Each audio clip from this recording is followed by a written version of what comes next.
What's up, everyone? Shalom and Hava. Welcome to Who's Your Rabbi. My name is Jaime.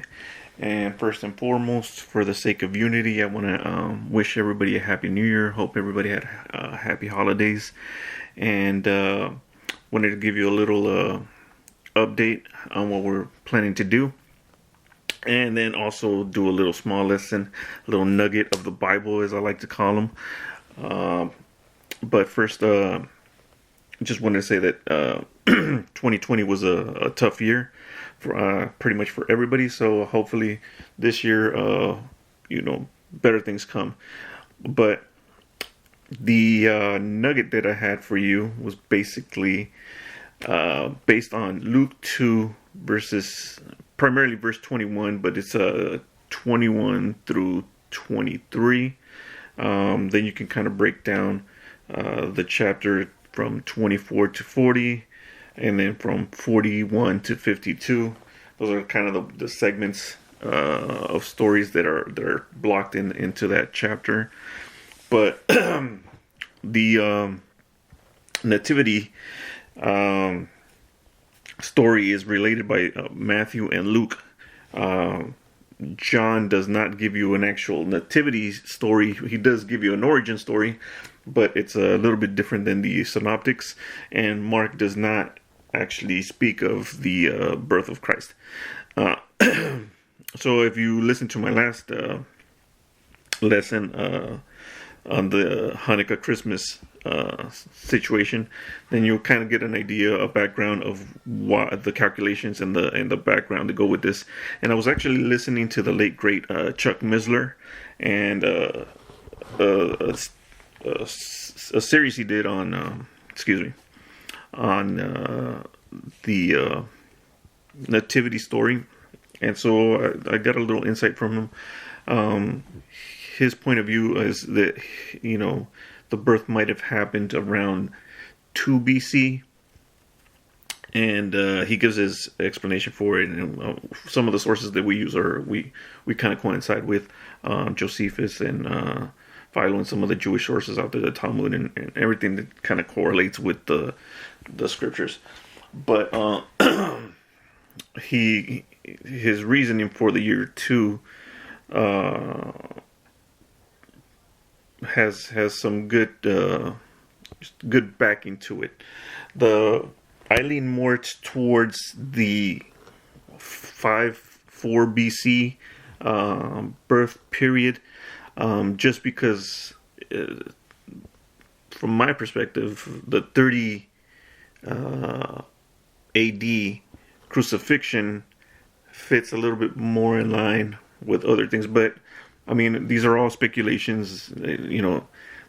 We know from the fact that the calendar errors, we can't actually give you a specific date because we don't have actual physical evidence from the time. So it's speculation. You can have a range of a time span.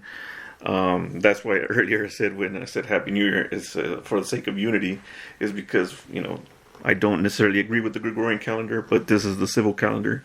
This is the calendar that's used primarily in all of the West, and we have to deal with with the errors. But from a biblical standpoint, the Gregorian calendar holds no actual backing. It's actually, there's a lot of things wrong with it for a lot of reasons, biblically. So, like I said, we're talking about Luke, but the other reference to the nativity is in the Gospel of Matthew, Matthew 1, verses 1 through 17, give you the genealogy, and there's a lot of stuff there that a lot of people miss because they usually tend to skip this part, and we'll cover it in another lesson. But between verses 18 and 25 gives you the conception and the backing before that, and then you go into chapter 2, and from verses 1 through 12 gives you the birth, and then it goes on from that point. Luke is also Mark is the one that gives you the story not Mark, Matthew, I'm sorry, is the one that gives you the story of the Magi, which is another thing that Chuck talked about, and we tend to agree on most of what he talked about. But that's a lesson for another day. So, anyways, if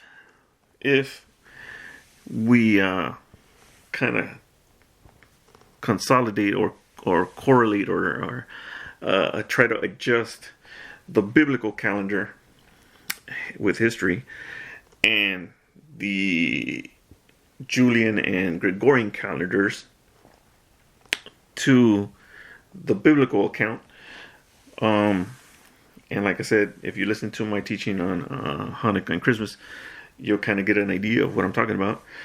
If the birth happened on December 25th, which is 8 days ago, then what was the biblical command for the firstborn, basically? And so something specific would have happened on the 8th day. And actually, Luke is the one that actually covers that. It says that when the 8th day had passed from his Brit Milah, okay, we'll cover that, he was named Yeshua, or Jesus, the name given by the angel before he was conceived in the womb. And when the days of their purification were fulfilled according to the Torah, they brought him to Jerusalem to present him to the Lord, or Adonai. As it is written in the Torah of Adonai, the firstborn male that opens the womb shall be called holy to Adonai. So they sacrificed according to what was said in the Torah, a pair of turtle doves or 2 pigeons. So we see that Joseph and Mary are in the vicinity of Jerusalem. They go to Jerusalem to present Jesus in the temple. And then the circumcision comes. So the covenant of circumcision is something that was established before the Torah. It is confirmed by the Torah. If you remember, this is part of the covenant that was given to Abraham. So it's part of the Abrahamic covenant.